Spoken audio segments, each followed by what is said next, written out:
Have you ever wondered what someone might ask for when they reach the brink of death? That early morning, the emergency room was overwhelmed with sirens and rushed voices. Two police officers entered, carrying an injured colleague.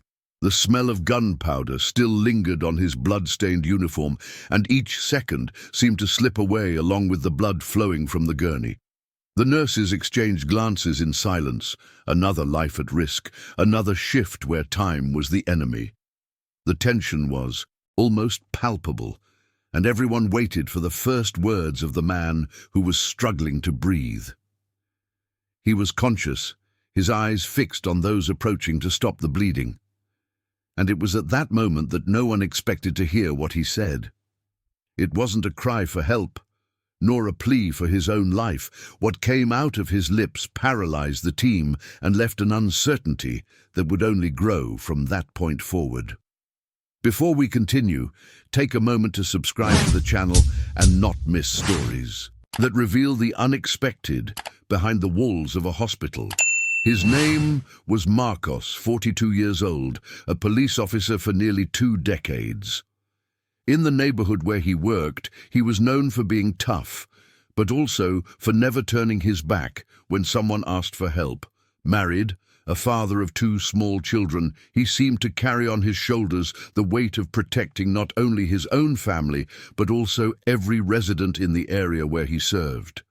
That morning didn't begin any differently from so many others. A routine patrol, few available vehicles, and a constant tension that had become part of the breath of those in uniform.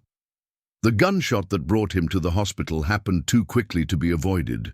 A chase down a narrow alley ended in a gunfight, and Marcos was shot in the abdomen. His partner managed to return fire and call for backup, but every minute until they arrived at the emergency room seemed to drag the delicate line between life and death. At the hospital, the shift was already chaotic before his arrival. Stretchers occupied the hallways, critically ill patients were waiting for evaluation, and the team ran to stabilize situations that kept arising. The sound of doors slamming against the wall when Marcos was brought in at speed broke the already frantic rhythm of the environment. The blood-soaked uniform, the shortness of breath, and the suppressed groans left no doubt it was a race against time. While nurses applied oxygen and began the first procedures, doctors took turns giving swift, sharp commands. IV access, monitoring, prepare the operating room.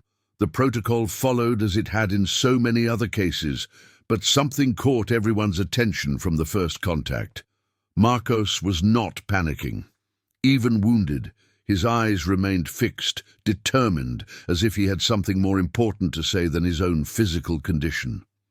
The team believed he would collapse in moments, like so many critically ill patients who arrive conscious and quickly lose their clarity.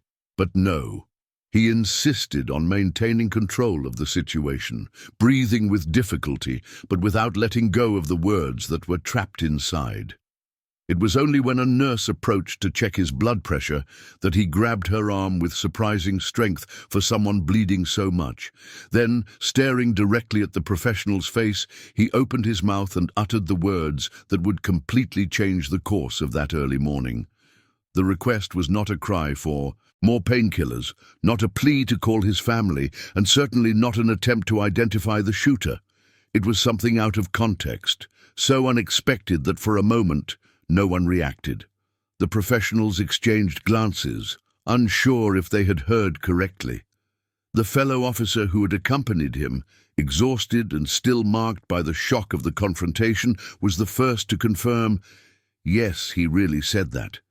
This revelation, made amid the chaos, not only put the medical team on high alert, but also raised a question that went beyond the clinical sphere.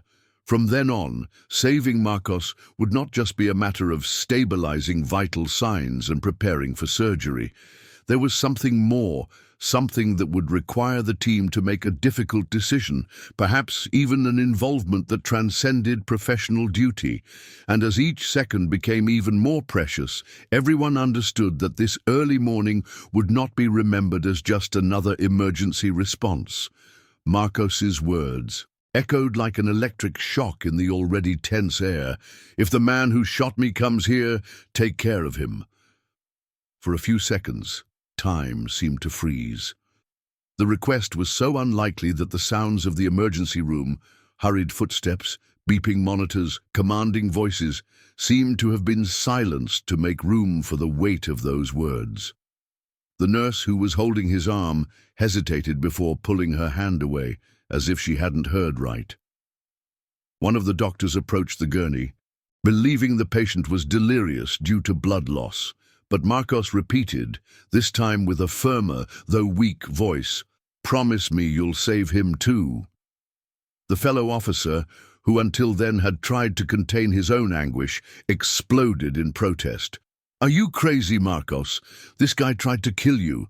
The injured officer looked away from his companion and refocused on the professionals around him. It was as if the request wasn't meant for his co-workers, but for those who had the power to stop the bleeding, connect the machines, decide who would get another chance at life. For the medical team, the situation immediately brought a rupture. In the emergency room, the focus is on preserving life, whatever the case. But hearing such a demand from the victim herself broke the emotional logic of the moment. The natural thing would be for him to call for his family, for his children, or even for justice. However, Marcos seemed more concerned with the integrity of the person who had just taken his footing. While they tried to stabilize him, some professionals silently wondered if that was a genuine act of compassion or if there was something more. Was it a psychological defense strategy, an attempt to cling to a greater ideal than the pain itself? Or was it simply the rawest expression of humanity, one that doesn't choose sides even when the heart bleeds? The lead doctor tried to steer the situation back to protocol. "Focus! We need to get him to the operating room now." But the request had already been made, and it hung over everyone like an unavoidable shadow. Every time a professional looked at Marcos's face, they saw more than a patient. They saw a man aware of the gravity of his own condition, who, even in the face of death, seemed to put the other person first. Outside, the police presence in the hospital was growing. There were rumors that the assailant had also been hit in the confrontation and could be brought in at any moment. The possibility made Marcos's request even more real, almost prophetic, and at that moment, something within the emergency routine snapped. It wasn't just another regular shift. It was the beginning of a dilemma that would place everyone in front of an uncomfortable mirror. How far can you separate technique from emotion, law from humanity, justice from forgiveness? Once Marcos was taken to the operating room, the medical team breathed a brief sigh of relief. The intravenous access was working. His blood pressure had stabilized within the minimum acceptable range, and the bleeding, still intense, seemed controlled with quick maneuvers. For the professionals, this was the first breath of the night. It seemed that finally they had regained control of the situation. The anesthesiologist adjusted the parameters while the surgical assistant prepared the sterile field. Outside, nurses and technicians were reorganizing the hallways, collecting stretchers and clearing space. The emergency room, which moments ago had felt like a battlefield, was showing signs of returning to normal. Some exchanged silent glances as if to say, "Maybe he'll make it." But this sense of calm lasted only briefly. In the emergency room lobby, 2 armed police officers hurried in, dragging with them a handcuffed man bleeding from his leg and shoulder. He was the suspect in the shooting. His face, still marked by the adrenaline of the confrontation, carried a mixture of rage and pain. People in the area stepped back, and the atmosphere, which had seemed to calm, plunged back into chaos. The memory of Marcos's request surged in the minds of everyone present. What had once seemed like a disturbing declaration from a man between life and death now became reality. The aggressor was there in front of them, needing the same care. Some nurses hesitated to approach. The human instinct screamed louder. Attending to the one who had just put one of their own in danger almost felt like a betrayal. Still, the hospital protocol was clear. No patient was less worthy of care. And it was at this moment that the shock of the unexpected became even more pronounced.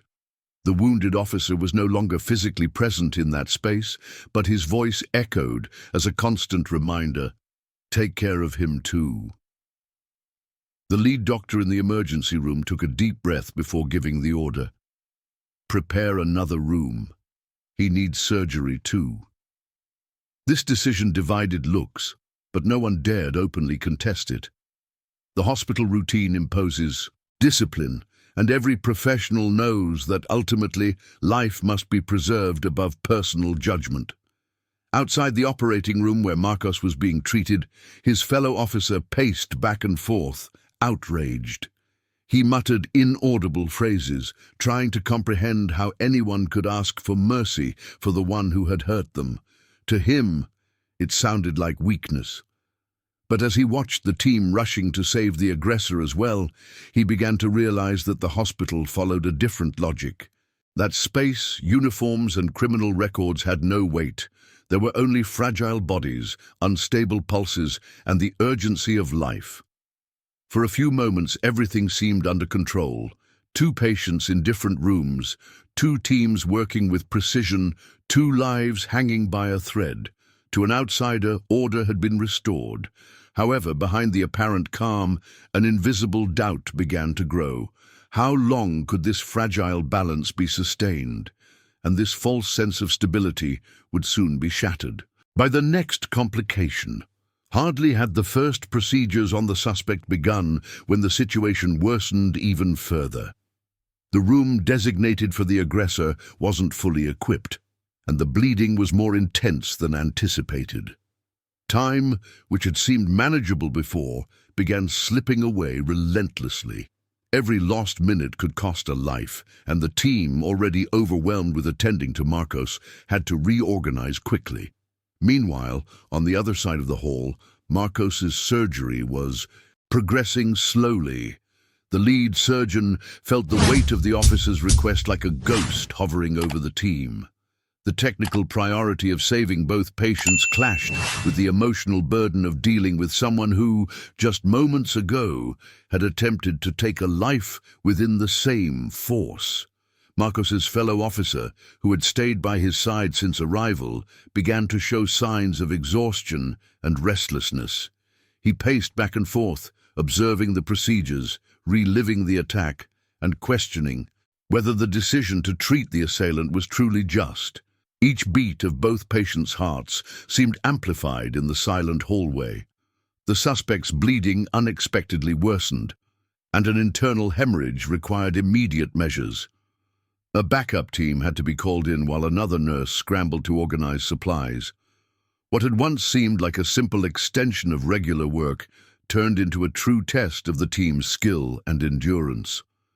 At that moment, the tension reached its peak. A small mistake could be fatal for either of the two. Fear mixed with urgency. The adrenaline and mental exhaustion left the professionals on the brink. Marcos's request, which had seemed impossible to comprehend before, now became even more impactful. He had foreseen what no one else could have planned, dividing care between the one who had attacked him and himself, balancing opposing lives in the same space. While the monitors beeped erratically, a nurse noticed that the aggressor was starting to go into shock. Without thinking, she rushed toward him, applying pressure to stop the bleeding, fluids, and attempting to stabilize the blood pressure. It was a moment when the line between professional duty and moral dilemma became invisible, because saving that man required courage, skill, and unexpected compassion. And there, in the midst of the chaos, the imaginary camera of the documentary could capture every detail. Bloodied hands adjusting catheters, tense expressions, sweat dripping down, foreheads, looks of fear and determination. Every second carried the weight of lives hanging by a thread. Even amidst all this, The emergency narrative reminded the viewers of the importance of following each episode. And if you haven't subscribed to the channel yet, this is the ideal time to make sure you won't miss any developments of this story that mixes courage, pain, and impossible choices. But the tension was not over yet. Something was about to happen, something that would forever change the team's perception of that unexpected request. As the team struggled to keep both patients stable, one of the nurses noticed something that had gone unnoticed in the first few minutes. Among Marcos's notes and belongings, there was a small folded photograph, its corners crumpled by time. When she opened it, she found the image of a young man, a teenager who clearly did not belong to the scene of violence that night. It was then that the truth began to emerge. Marcos's request was not just an act of abstract compassion. He knew that the man who had shot him had an entire life marked by wrong choices. But there was still someone at risk behind that story. The aggressor's son, a boy who was innocent, who already suffered indirectly because of his father's violence. Marcos understood that if they let the attacker die without treatment, the impact on the family, especially that child, would be devastating. The injured officer, even aware of his own fragility, seemed to think beyond himself. Each effort by the team to save the aggressor represented, in a way, an attempt to protect an innocent life. The motivation behind the request, which initially seemed irrational, began to make sense. He didn't just want to show mercy, he was trying to preserve something bigger than his own fear or pain. The chance for redemption, the continuation of a life that could still learn, change, or simply exist. The fellow officer, who until then did not understand the gesture, felt a mix of surprise and respect. Marcos, injured and vulnerable, had looked beyond revenge, beyond immediate resentment. His conscience had reached a perspective that few would be able to sustain in a moment of extreme pain. As the aggressor was stabilized, the team began to understand the depth of what they were doing. Each medical procedure, each blood pressure correction or suture also began to carry an unexpected moral dimension. It was as if the entire hospital, for a few hours, had become the stage for a silent lesson on forgiveness and responsibility, even in situations where the natural emotion would have been only revolt or hatred. And at that moment, one of the doctors, looking at the team gathered around the aggressor, whispered, "He asked us to save someone who would make us question everything, and we are doing exactly that." The revelation brought relief, but also amplified the tension. Each decision now was not only technical, but also carried human meaning. Marcos's gesture turned the hospital environment into something greater than an emergency room. It became a space where lives, ethics, and choices intertwined in an unexpected way. Meanwhile, the monitors kept beeping. Blood continued to pulse through both men's veins, and the shift remained intense. The team knew the night was not over yet, and that the climax of that story was still approaching. The clock seemed to mark each second with a nearly physical weight. In the operating room, Marcos was stabilized but exhausted. His vital signs fluctuated between life and death. On the other side, the aggressor, now conscious, breathed with difficulty, his pain reflected in every gesture of the medical team. The entire hospital seemed to hold its breath, as if it knew that the balance between life and tragedy depended on every movement in that moment. The team, torn between urgency and the emotional complexity of the situation, stood firm. Every suture, every medication application, every containment maneuver was a step on the thin line between survival and loss. And in the middle of the operation, something happened that no one could have predicted. Marcos opened his eyes. The look, still full of pain, met his fellow officer's gaze, and for an instant, the uniform and the pain were put aside. He managed to utter short words, almost whispers. "It's all under Control. The colleague took a deep breath, feeling the tension of the shift ease slightly. But the aggressor was still there. The risk still existed, and it was at that moment that the team realized the real victory was not just in physical survival, but in the ability to maintain humanity in the face of hatred. Each medical gesture began to carry a silent dimension of forgiveness, respect, and empathy. When both patients were finally stabilized and taken to the ICU, a feeling of exhaustion mixed with relief overtook the room. The injured officer, still fighting the pain, managed to smile briefly, and the team understood that, in that moment, something had changed. It was not just about saving lives, but about saving human dignity amidst chaos. The fellow officer, still stunned, approached Marcos and whispered, "You really taught us something today." Marcos simply nodded, tired, but with a peaceful conscience. The mission that had seemed impossible, to protect his own life while ensuring that someone who could be an enemy also had a chance to survive, had been accomplished. And as the shift continued, the silent narrative spread through the hallways. Something had happened that transcended protocols and rules. An injured officer, aware of his own fragility, had turned the care into a test of humanity. If you're following this story and still haven't subscribed to the channel, this is the ideal moment. Don't miss the next episodes, where we will show how unexpected gestures can transform lives, even in the most unlikely places. Share this story so more people can see the impact of choices made in the midst of chaos. That night shift would come to an end, but the lesson left by Marcos and by what he requested would remain alive in every professional, in every hallway, in every future decision. The night finally began to lose its intensity, but the silence that took over the hospital carried the weight of everything that had happened. Marcos remained in the ICU, still fighting for his life, while the aggressor, stabilized, remained under medical care. What had once been just a routine shift had turned into an experience that none of those present would forget.